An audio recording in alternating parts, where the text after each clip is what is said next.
Eliza anashuka chini magotini, anaanza kazi yake rasmi kukiweka kitala kiwe safi kwa ajili ya kukata hiyo keki.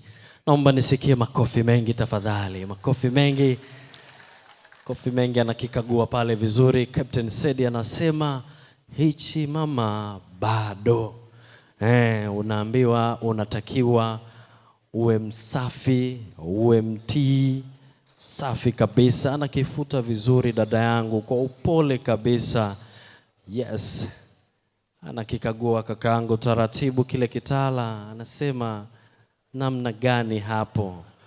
Labda tutumie VAR, lakini hivi atoboi. Anakifuta vizuri tena. Dadangu Eliza taratibu namna hiyo kwa upendo mkubwa, safi kabisa.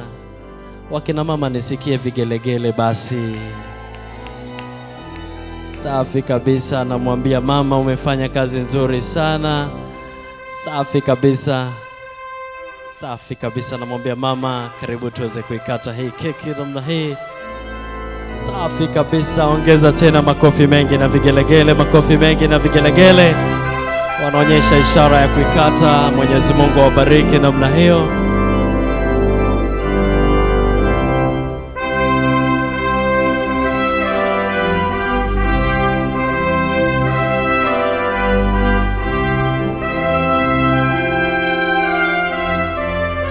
Anasema sasa tumesha kata keki yetu vizuri. Naomba ukisafishe hiki chombo kiwe safi kama kilivyokuwa. Dadangu anashuka taratibu, anakifuta kwa upendo mkubwa. Kaka anakagua.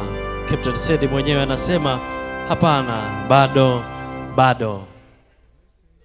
Anakifuta tena. Eliza taratibu namna hiyo.